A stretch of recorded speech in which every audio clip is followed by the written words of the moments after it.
Welcome back, you guys. This is the Art School Graduate. Today, my guest went to school publishers have never heard of, designed her way into the biggest publishing house in the world, and built a nonprofit to make sure no one else had to feel alone as she did when she got there. She is a senior designer at Dutton Penguin Random House. She is the founder of Blk Brwn Book Designers, a community changing who gets to work in publishing. Ladies and gentlemen, my guest, Dominique Jones. Dominique, how are you doing? I'm doing good. How are you?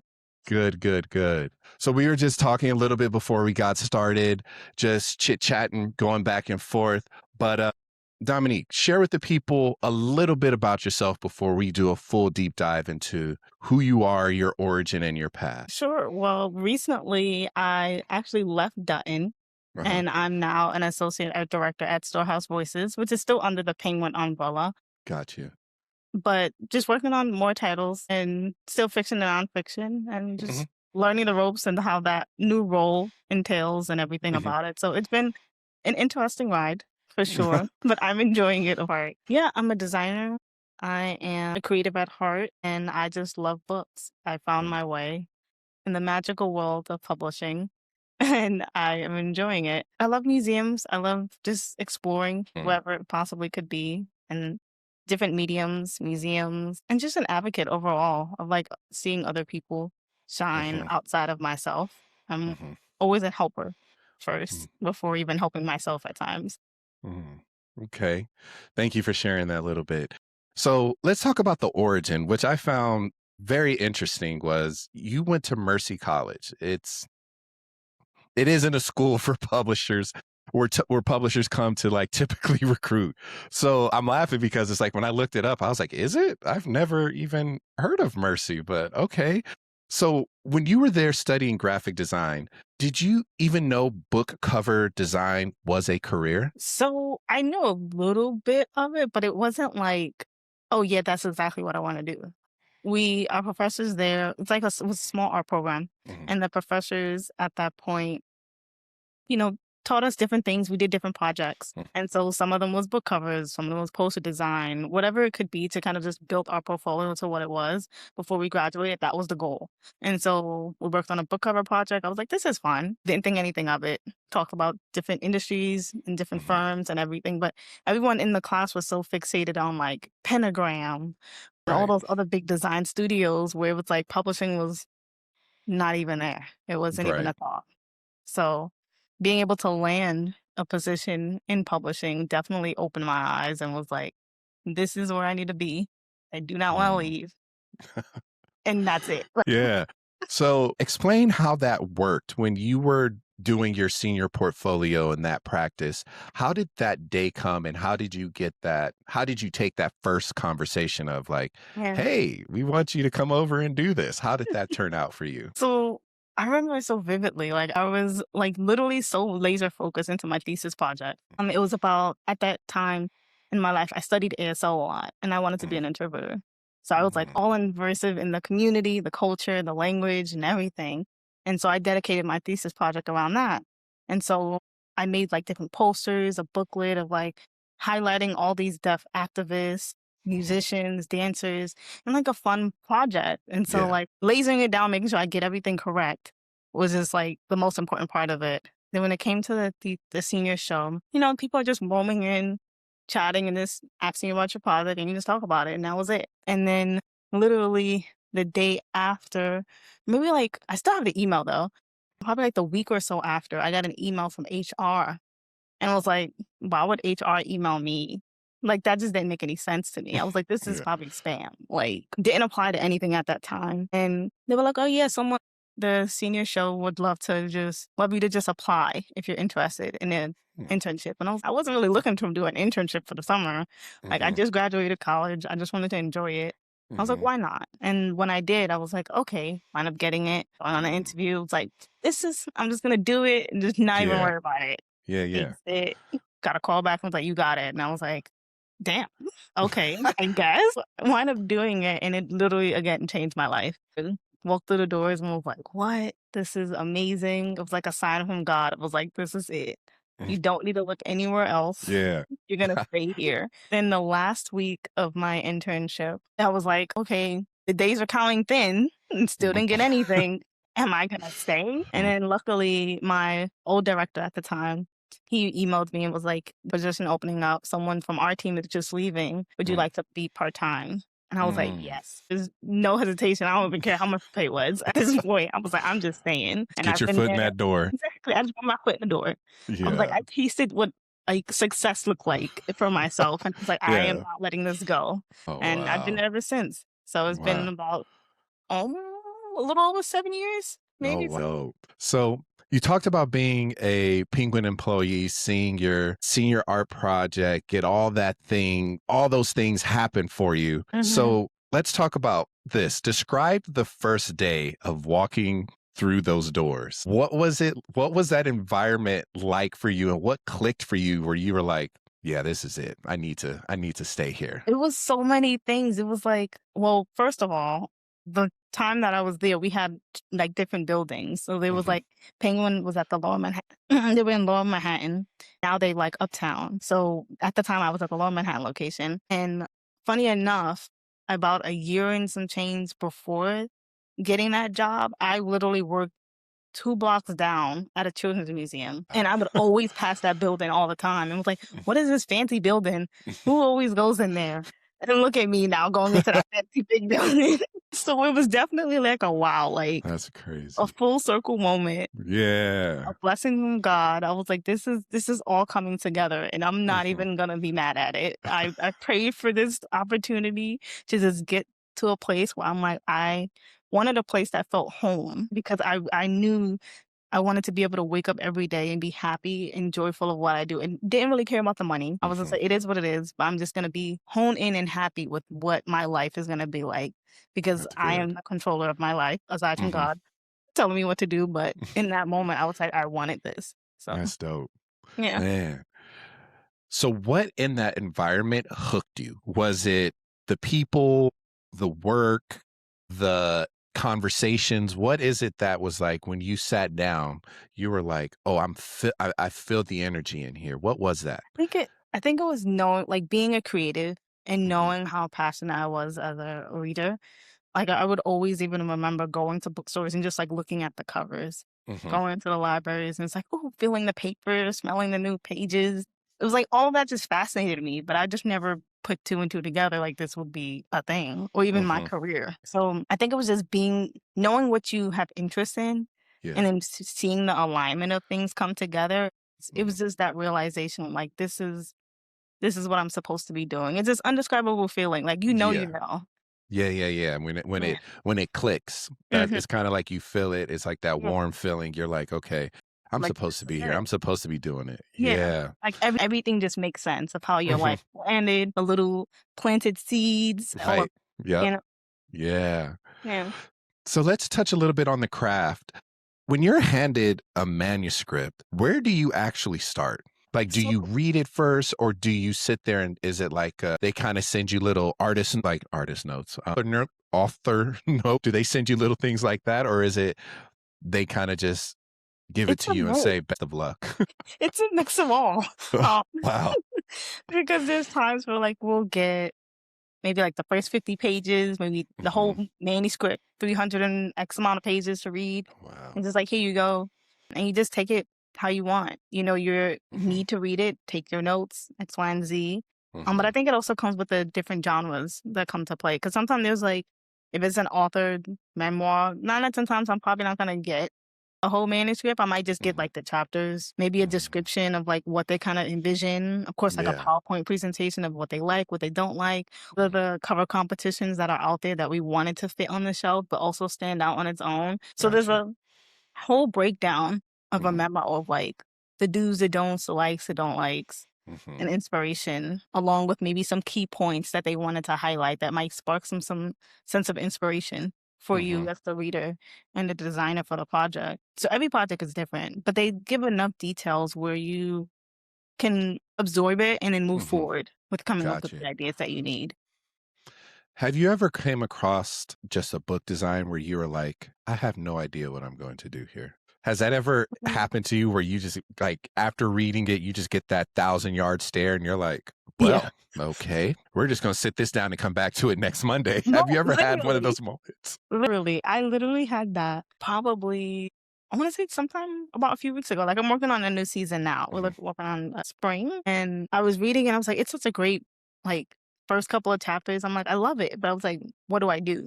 Like, I just felt like exactly how you said, like, you feel like, okay, I'm supposed to do something. So I literally at that point, I would always just go off of just type. I just go start looking up different typefaces, seeing what kind of sparks inspiration, and kind of go back and reread it or look at the memo of what inspiration and kind of just like sort of like nitpick at it every so Yes. often to kind of brainstorm and pick ideas.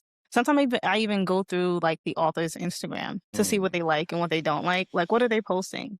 You know, just to kind of Yeah, get a yeah, sense of yeah. personality, learn about them, do a couple of research, stuff like that can kind of help with maybe some color or imagery inspiration or maybe some paintings that they might like.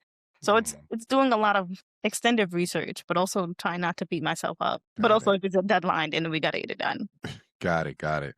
So with book cover design, it involves a lot of collaboration, authors, art direction, editors, publishers.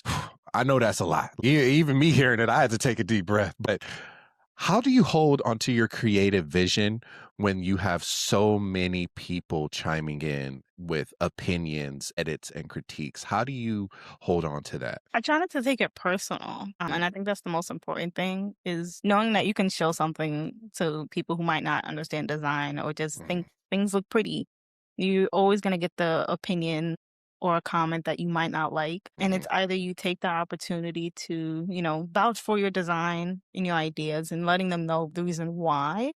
But at times you also have to know when to just step back and take it and be like, it is what it is. Because either you've done countless rounds or they're just not seeing the vision or the reason. So you kind of have to constantly prove or just kind of meet in the middle. Got it. So it's a lot of Yeah. tug and war. It's learning your editors, learning the authors that they acquire. But again, just not taking it personal. So this is another thing I've noticed. You have designed covers for writers who carry enormous cultural weight. Does that legacy affect how you approach their work or your brainstorming? In a way, yes. Because like if it's let's say it's a Black author and it's very historical piece in referencing of that, you want to make sure like you are being authentic as possible and putting things out in the correct way. So you're always paying attention and being very attention to those details as much as possible versus maybe it's just a simple cover that's just only with type and you're dealing with covers. So you take every genre and every project very lightly, but also knowing which route to go in terms of that ones that might need more attention versus ones that might just, are an easy project. Okay. Because I was just curious, like, have you ever, how could I describe it? Have you ever designed a cover and it just didn't hit the way you hoped? And Ooh. like, was there anything you've learned from that? Because I know it's like sometimes as a designer and you're a designer, you put so much time and effort into it. And sometimes when you look at that final piece, you're like, I don't know. It looks finished, but like deep down inside, you feel like there's something missing. So like, how do you deal with that when it's like you have a deadline, but at the Yeah. same time, you're like, I got to push this a little bit more, but you just don't have the time for it. So how do you deal with that? Sometimes there's been times that has happened. And I've either said like, hey, I might need someone else to work on this or I might need help. And a bunch of teammates will come on and help out or someone else who's available might, direct in that way. Or just probably quickly freelance it out and see who's available because maybe what I'm putting out is not being resonated and that's okay. And so maybe someone else can see something that I don't see and kind of bring that to the forefront. But if there's like fully like down to crunch time and they like the cover, but you're not really sold on it, I'm kind of just like, almost like it is what it is. Not in that kind of way, but in a sense, Yeah. kind of just deal with it. And there's been even times where I didn't even put, like, I can remember one vividly, like, I didn't put my name on it, on the cover design, and then people still found out it was me. So it was one of those things where I was like, oh, okay, I guess. Oh But man. of course, like, the interior, you have it, that, it was one of those where it was like, I took the L, but at the same time, not really. Like, Yeah. so, yeah. So here's the $1 million question every designer gets asked. When do you know when a piece is done? So for you, When do you know when a cover is done? It's a good question. Man, I feel like I want to say you know when you know, but you don't because it's like I can always look at something and be like, nah, I could tweak that a little Right, more. right, The color's just a little bit off. Like right, right, right. it's like at some point you just kind of gotta let it go. Like is Mm-hmm, this something you can live with? And mm-hmm. that's what you kind of gotta constantly ask yourself. And when you are okay with that, you're just okay with it because you're always gonna fine tune something. Even when it prints, I'm always like, oh man, I could have moved it over to the left a little bit, or like stuff Right. like it's something, but. It Sometimes if you know, you know, and you're like, this feels right. has there ever been a time where you felt okay, it's done, but someone comes in last second with a throw in? Has that ever Oh yeah, happened to you? it's like today, like I'm working on something and like things are routing to like go to the printer, and they're like, yeah, can we throw in a front cover quote? I'm like, now, like you decide now. So cool, and there's like you kind of it was like it broke my That's heart funny. because I'm like the cover is so beautiful in itself, and like now I gotta throw in like extra copy and make it not crowded. Like how can you make something that it's already crowded? Like how does this not? You wanted to throw it on the back with everything else? I'm like, yeah. It's Oh my one of those you just goodness. wanna let it go. It's like those front cover quotes can kill you, especially when you've Mm, already built the design without it. And knowing mhm, that times you kind of put into perspective, they might throw in a front cover quote, but I don't know. It's like mm. throwing in a sticker, and you're like, "Why?" Like, Why? It's like I put hear the the Oprah Book readers say Club they hate the sticker on it. stickers. I hate the stickers too. It's like it didn't take some space. Like, why do we have the sticker? Mm. But it is what it is. So I'm just curious, was there ever a like hard lesson that you had to learn, like being fresh into it? I know heart's in the right place, head's in the right place, but someone had to be like, yo, we just that doesn't work here. Has there ever been a hard lesson you had to learn? I can't really think of like that hard lesson Mm-hmm. moment, but I'm always learning. I feel every Mm, day I'm learning something new. Especially being with a new team, it's like they do things a little bit differently than mm, I was used to on another team. So I'm like, I'm still like, I'm getting it, but at the same time, I'm like, oh, I didn't realize you guys do that versus, mm, yeah. But it's nice. It's also when you're working on new titles and genres, you always get that new challenge of something mm-hmm. to work on. So Got it, can't got it, really got it, pick one, but I got messed up it. a few times, not gonna lie. But again, those are like learning moments. So let's talk about this little wonderful thing, your baby that you just started to put out into the world, the Black and Brown Book Designers. You describe Black and Brown as a community, not a business, but it's now registered as a nonprofit.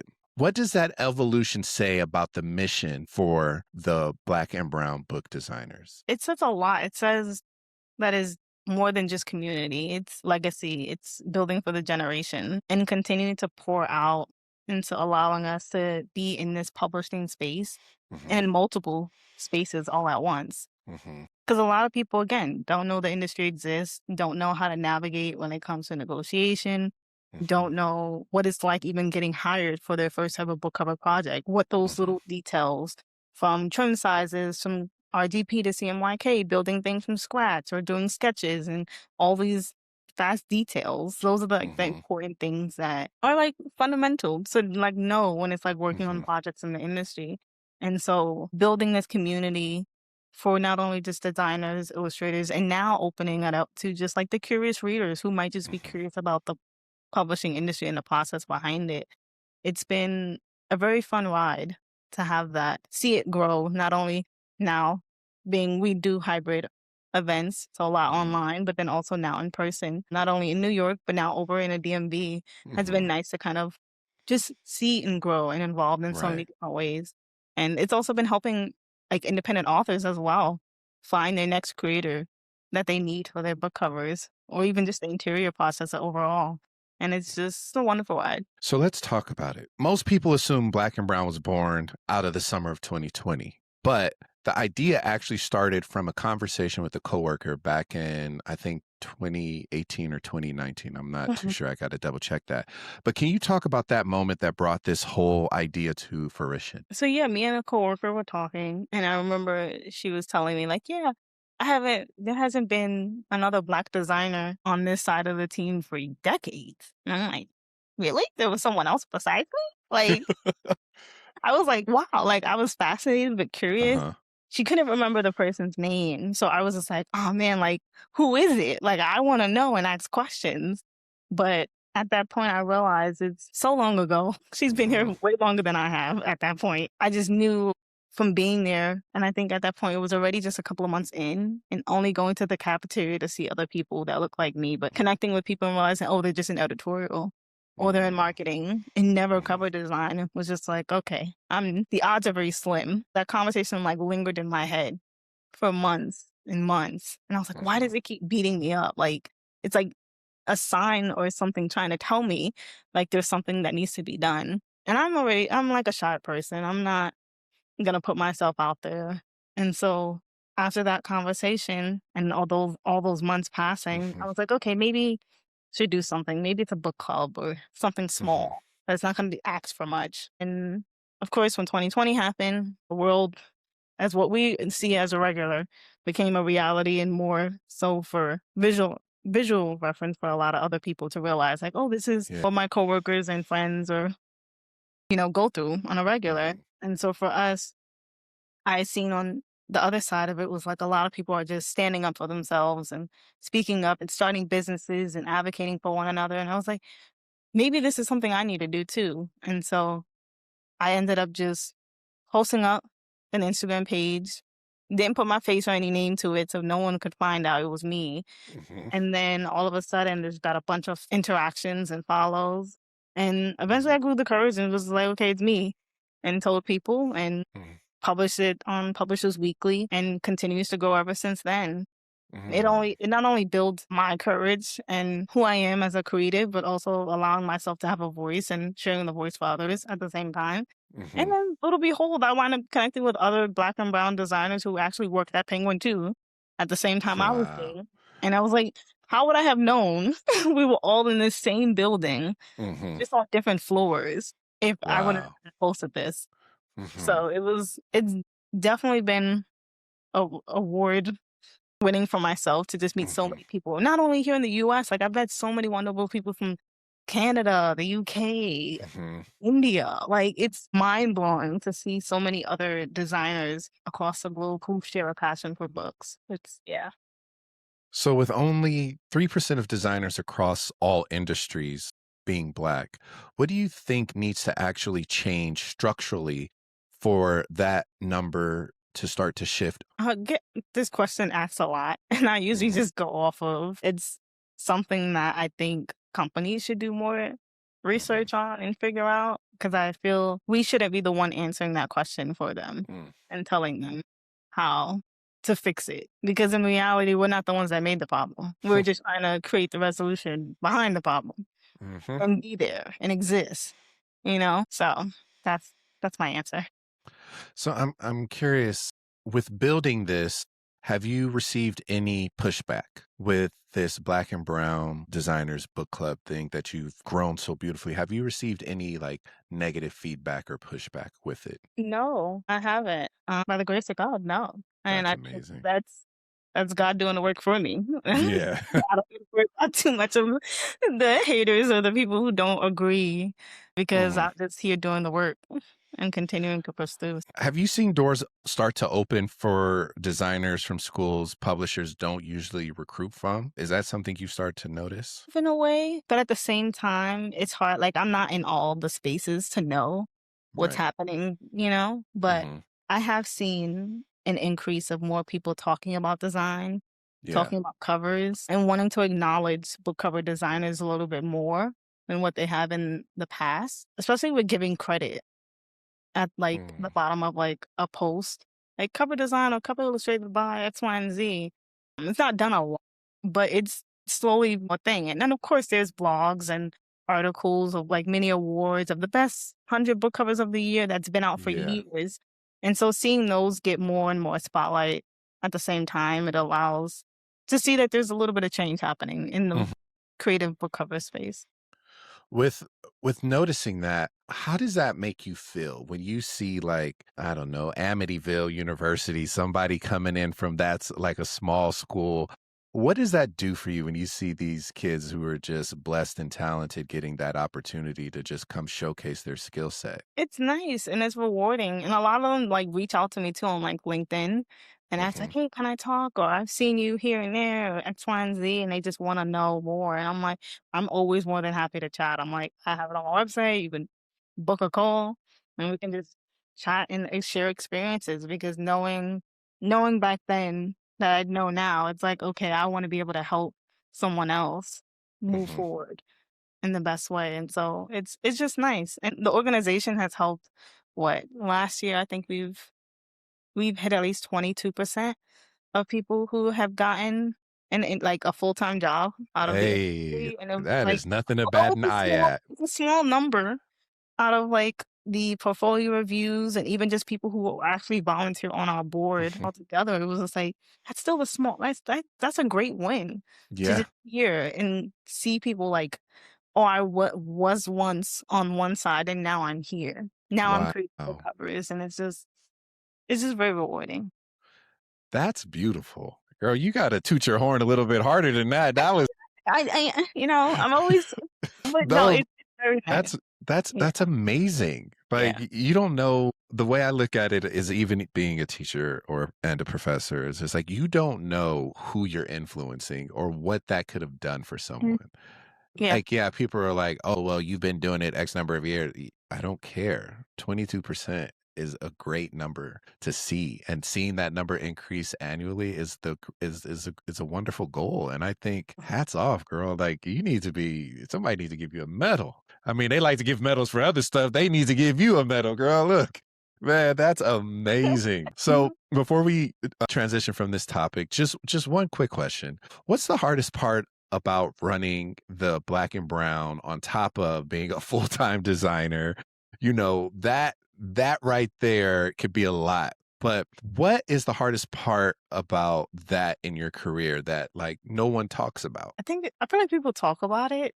It's like the time management. I think there's moments for me, I'm like, I can be in so many places all at once. I can do all these ideas are coming in my head. I'm like, oh, we gotta do this. And then I'm just like, oh, wait, I don't, who has the time? Who has Mhm. the energy? Who has the resources? Right. And it's always like coming back and toning things down and Mhm. being like, okay, baby steps and not feeling Mhm. like I gotta take a leap across the pond Right. because, like, if it's not ready yet, it's not ready. Right. And a lot of hope to just sit with it and be okay with it.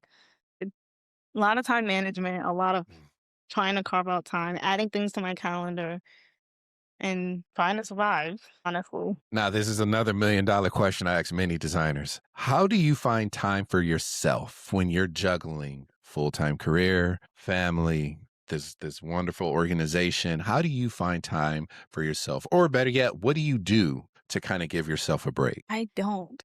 And that's the Oh, sad part because oh, come on. I am trying to learn to do better. It is so bad. I can sit here and say I try weekends. Doesn't work. It doesn't work. There's some weekends I'm working on freelance projects. Oh. I'm doing what I gotta do. I don't know. Taking So, vacations. I'm still do you working. sleep? Do you get a chance to sleep? Do I sleep?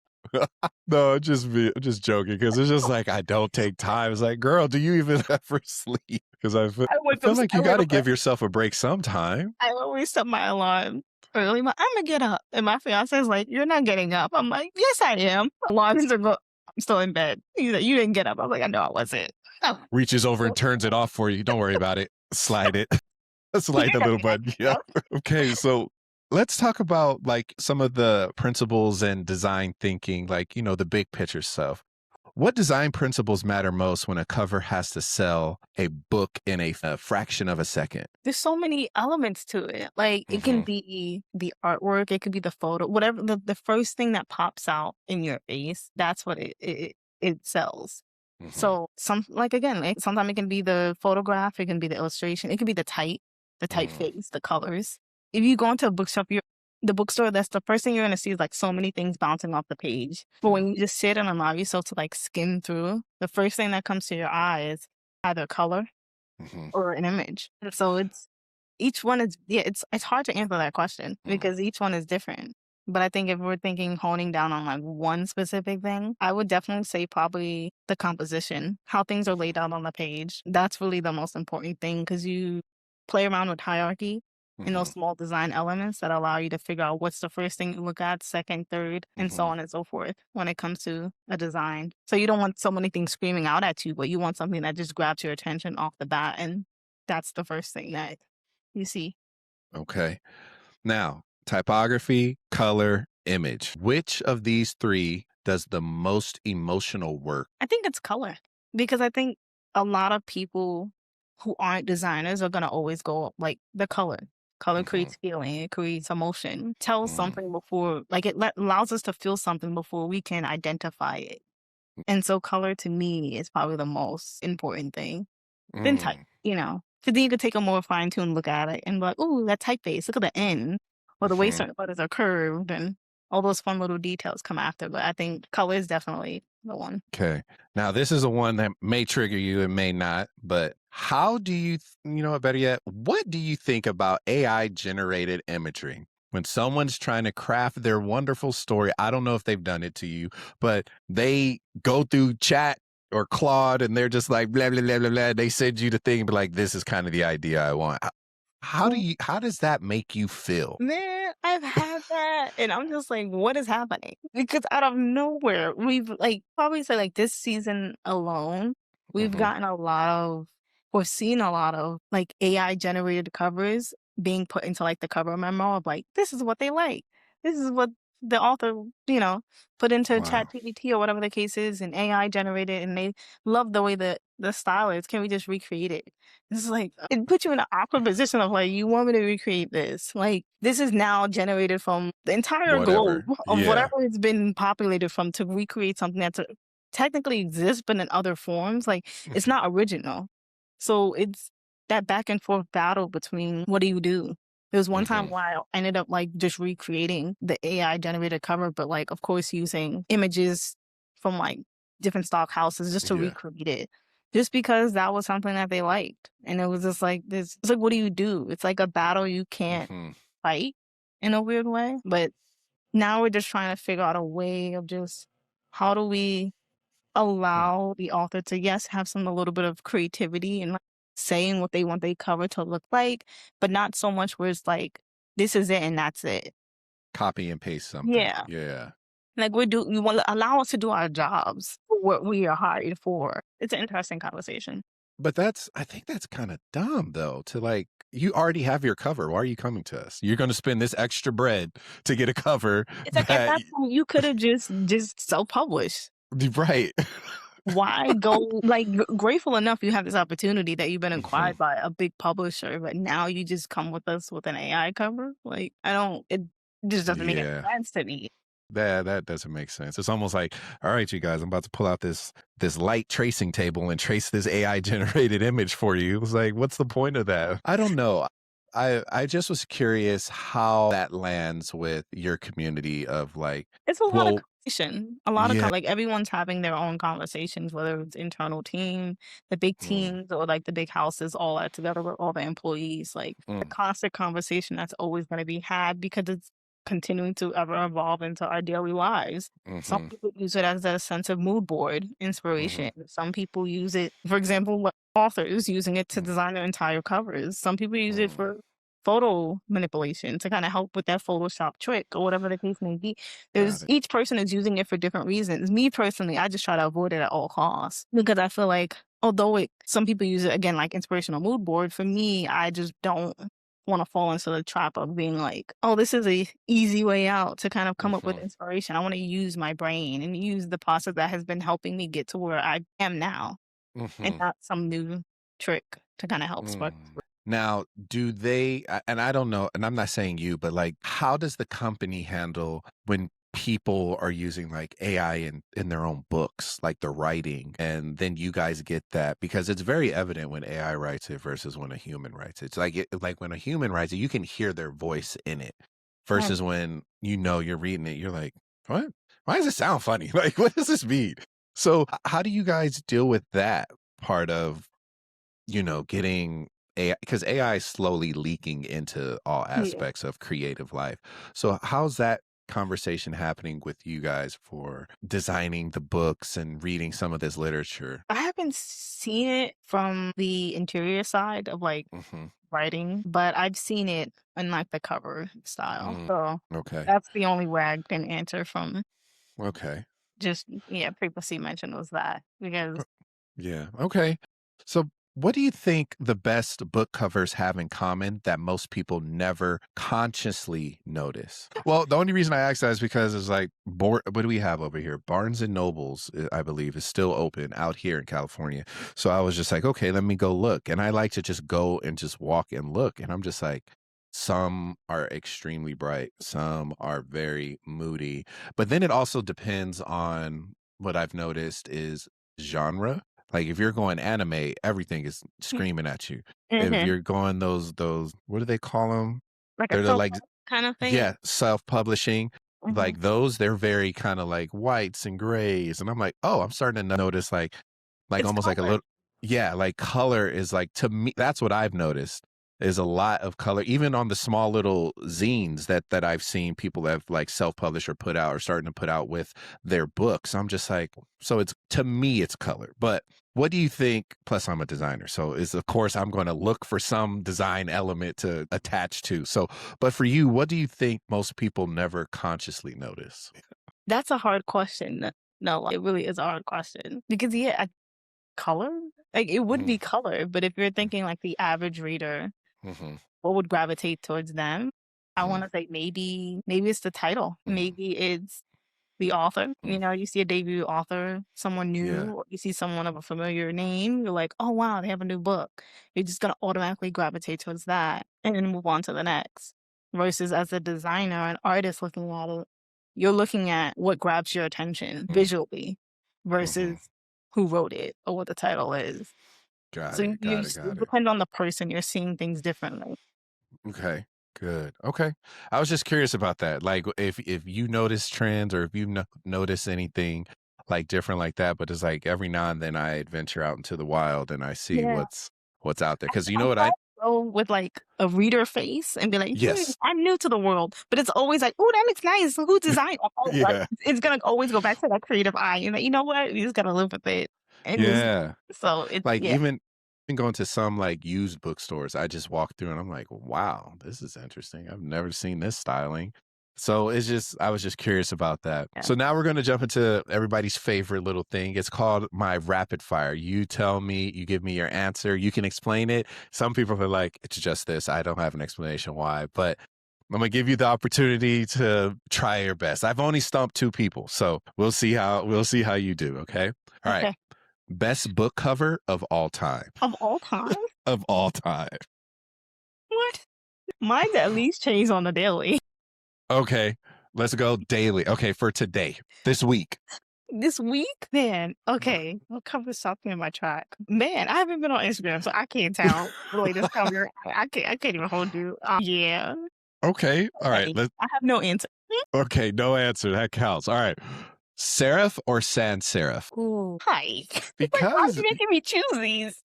it's the fun part of it, No, it's fun. It's fun, but like, but it's stressing you out. I could tell. um, okay, I'm gonna go with Sansa. Okay.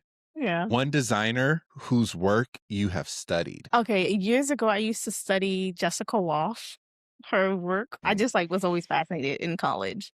Then Mhm. after that, I was just nobody. I Okay. just absorb what I see and kind of try to study or understand why I Mhm. gravitate towards that design to kind of like Mhm. break down the analysis of it. All right. Fiction or nonfiction? I say fiction. A book everyone should read. Book everyone should read. You said you love to read. And my research, I saw Okay. that. So that's why I was like, this is going to be a good one. You know what's funny is like as a designer, you read for work, not for fun. So I have not read a book for fun in who knows how long. The amount of times I've taken out a library book at this point and have not even skimmed through at least chapter 2 because I'm like, I don't even finish at all because I'm so fixated on work. But I will say, the book that I've worked on, and I actually did the cover, is the Revelations of Daphne. It's a new book coming out by Mara, the wonderful who created Girlfriends, Mm. and it's a beautiful book actually. So I was very surprised at how, of course, wouldn't be surprised how well written it was, but it was Mhm. just a story that kind of lived with me for a while. And I Yeah. was like, wow, like this is gonna be a good one. Okay. One word that describes great design. I would say one word, speechless, Mm. because it's seeing some to me, every time I see a design that like stops me in my tracks, I'm Mm. like literally takes my breath away for that one Mhm. second. I'm like, this is a good design. That's good.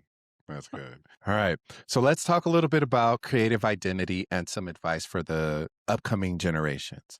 So, what would you tell a designer who hasn't found their lane yet? I would say that it's okay that you don't Mhm. find your lane. Eventually you will.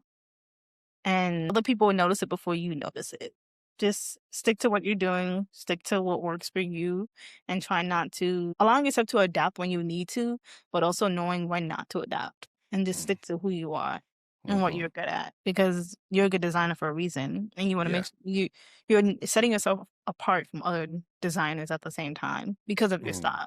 Whether you Yeah. see it or not. It's gonna eventually present itself. Yep. Absolutely. Now, what's working? You've been working in design, but what's that one thing working in design taught you that art school didn't properly prepare you for? Art school didn't prepare me for. I think it's prepared decent enough. I mean, Mm. from the critiques, the harsh critiques, from the limited time, getting things done, the mistakes you make on projects, Mhm. I think all of it has taught me something Okay. know now. But of course, maybe not like certain skills of like how to do this and that in Photoshop or Mhm. InDesign. Those things you learn as you go. I Okay. think the general scope of it, of school, It did a and good job. it did a decent job, Good, good, good. All right. Now, when you look back at Mercy, the college vision of you, what do you wish someone would have told you? that no one knows what they're doing. I learned that early on when I was like interning. Someone told me, "Oh, it's okay. No one knows what they're doing." I don't even know what I'm doing. A position. I'm like, "You don't know what you're doing?" I'm looking at you. Like, how you gonna tell me you don't know what you're doing? It's the And Spider-Man meme. They're all pointing at each other like, wait, who's yes. it was one of those moments, but it Oh made my me realize, goodness. and I always remind myself that no one knows what they're doing because Mm, it's generally that. Like, mm, all just making books look great, making sure the book publishes on time. And yeah. each person's gonna probably have their own little mistakes or their own Mhm. little lesson to learn, however big or small that might look like. But yeah, we Hey, don't know what we're doing. that's a good one. Okay, so you spend your days making covers for other people's stories. What does it feel like when you pass a bookstore and you see that cover on the shelf out in It's the wild? I love it. I feel like it's a feeling that never gets old. Like I go into a bookstore and sometimes I would just go by myself and just roam around. But if I'm with like my sister or my fiance, I'm just like, guess how many books are on the shelf that I did? And like, we'll just like a guessing game and like how many we could see. Oh, that's cool. Like take That's so a cool. bed and just like, smile just to have it. It's a nice moment. Yeah. Yeah. So this is something I was wondering about. Design is often talked about problem solving, right? But the best book covers feel more than that. They feel like a legit physical art piece. Do you think of yourself as a designer or an artist? And does that like distinction even matter to you? Yes, it does. I Mm, consider myself more of a designer, not an illustrator, an artist. Because like mm, I'm taking elements to mhm, create a composition that works well visually to the person's eye. I'm mhm, not yes, at times I might be creating something that's original, putting pieces and things together, however you want to call it, collages, mhm, still artist, illustrator, whatever it is, but in that sense of adding on to type and imagery into one, that's mhm. still that layer of a designer, Okay. understanding the composition, the color, and all those reasons. Versus an illustrator or an artist, they're creating an original piece, but it's coming out of something different, of a different Mhm. process of it all versus the process of a designer. So I've Right. always honed in being a designer and not an illustrator Mm, or an artist. okay. So designing covers for other people's personal work, it's very personal to that artist or that writer. Like you've done memoirs, poetry, debut novels. But what has that taught you about your own creativity? I would say that no idea is too big or too small because like all the books that I work on, regardless of genre, it's always something new. It's an opportunity for me to just step outside my comfort zone or just push forward something that I'm just used to or something that Mm-hmm. reflects my style. And either way, it's fun. It allows you to really just step into the story and in your own brain and process and create something Mm-hmm. that's original to you, original to the eye, original to the reader, but still represent the story in a clear way. Now, this is a question for me. This is I thought, okay, I was thinking here. So, what does it say about an industry when people who design covers, well, book covers for Black lives are rarely Black themselves? Like, what does that say about an industry? I've gotten this question in multiple different ways before Mm, over the past few years, and it's interesting. I think, of course, before us being in this space, people were designing our stories. And yeah. so it's something that we've sadly gotten used to in Mm-hmm. that time. And now seeing more of us in this space and being able to design for us stories about us, it's an honor to be able to do so because I'm allowing our culture and the clear representation to be at the forefront. But I also think the sad part of it at times too, in another perspective, it's like now you kind of get pigeonholed on certain Mm, projects because you're only yeah. being asked to design to your stories about your Mm-hmm. culture, your identity, and not given the opportunity to design for others, where Yes. others had the opportunity to do so for us for years. It's a two-sided Mm-hmm. thing. And I think that that's something I even personally struggle with because although Mm, it's an honor to be working in the imprint that I'm working on is primarily Black stories, and I am loving it every single part of it all, and yeah. seeing the stories of who we are and our representation clear as day. Mm-hmm. It's also that other side of it too. As a freelancer, when I'm working on freelance projects, is will I be able to get the opportunity to design for Mm-hmm. others as well? Or am I only just going to get the projects that I Got get? it. And then knowing on top of that, these publishers don't publish a lot of Black authors all of the time as they do for Right. white. So at that point, now the freelancer, my projects are very limited on what Got I'm it. getting. So it's, Mm, yeah, it's one of those yeah. questions. Well, It's kind of answers. like, Yeah. yeah, it's kind of like a double-edged sword a little bit. Yeah. The double edged Yeah. pretty much. Yeah. I totally get it. Now, if you could design a cover for any book that already exists, something you didn't get to touch, what would it be and why? Well, that's a good one. Yeah. Man, that is a good one. I there has to be. No, Every person has a person that's like there every is. person has a project or something they've seen and they're like, I wish I would have done that. yeah. I think I would say like maybe the Obamas. I mean, I Mm, love the cover. The cover is mhm, great. It's a beautiful cover. It stands out, everything. But I think maybe just having the opportunity to work on it, like hmm. look at the photos behind the photo shoot and Yeah. have them tight, or even just be there and be like, oh man, that's so cool. I'm Like, breathing you their know, same air. hey, the sun's air. I'm stepping where Yes. she's stepping, like Yeah. just That's being in fun. that space. I think Yeah, that would yeah. be cool. But there's so many covers that are out there that I'm just like, "Oh, I wish I got that opportunity to work on it. But I've Mhm. also always wanted a cookbook. Like, I don't know why. Really? I love cookbooks. I have cookbooks, don't even cook out of them. But it's just having the physical book there. It's just like Right. so nice. I just, yeah, maybe a cookbook one day. Okay, a cookbook. Okay, that's interesting. Yeah. Okay, so we've been rolling and I just thank you for your time, but I want to touch on a few more pieces before we leave. So let's talk a little bit about your legacy. So when a young Black and Brown designer finds Black and Brown for the first time, how do you expect them to feel? Feel seen, feel like I found my community. And I hear that a lot of like people would message me privately through my regular freelance email or Mhm. just like DM or comment like, oh my gosh, thank you. This is so great. I found my people or I found a community that, Yeah. represents what I want to do as a career. Like this is exactly Yeah. what I want. And they go down this rabbit hole and come across us and it's nice. And we welcome them with open arms. Mhm. So So 10 years from now, if publishing looks meaningful, more diverse, and someone traces parts of that change back to Black and Brown, how is that going to sit with you? I will definitely toot my own horn at that time. Being like, you know what? I did that. Yeah, I did that. And that's good. it would truly be a blessing to see.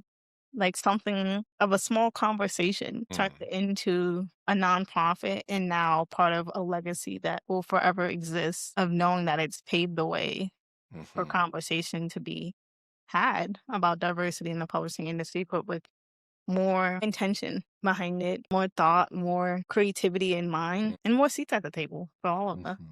So when telling your story, what would you like your book cover to represent or look? Thought about this. Like, someone would ask if I was to ever have write my own book or something. I don't know what it would be about. Like, a little old me? I don't know. Girl, you got to big yourself up. There's no little old you, nothing. Come on now. There's no little old you, so come on. I appreciate it. What would that cover look like? Or what do you want it to, better yet, like, we just talked about how the stories, you always get to see the cover first. So what do you hope the story is when someone sees your cover? What should they recognize, or what should they feel or see? That they see themselves. They see a little part of them that just connects, and being like, I need to read this book. Because whether it's the title, the person, subtitle, whatever it is that sparks some sort of feeling, then it's done its job as a cover and a book. And hopefully they enjoy it. So what's that responsibility you feel when hey, the cover is the first thing everyone is going to see? So what kind of responsibility do you feel when you're presented that? I mean, you've been presented many of them, but I feel like you're very intentional with your process and thought. And if I'm this type of reader, what am I going to look for? If I'm just this person exploring, what could I do to grab their attention? So what responsibility do you feel in that? It's a big responsibility. It's the first thing that they see. It's going to a bookstore. The first thing you see is a cover. That's the most important part. Got to make sure the color's right, type's right, things are in a good position. The visual storytelling is there by first glance that allows someone to be like, wow, I wonder what this book is about, without giving too much away. It's an important role that we play. Sadly, don't get enough credit, but it's important to be able to have that as the first thing that they see. It's truly important. Now, lastly, $1 million question again. What would you tell your younger self, the girl going to Mercy, doing these art and design classes? What would you go reach back and tell her if you could sit down and have a conversation with her? I would just say it's all going to work out. That's it. That's It's all it. going to work out. Well, thank you guys for listening to our podcast today. My name is Justin Robinson. I have the talented, the creative, the creator, she needs to toot her own horn more. She's doing wonderful things for our community in the book space, the gifted, the talented Dominique Jones. And this is the Art School Graduate Podcast. We'll catch y'all later. Peace.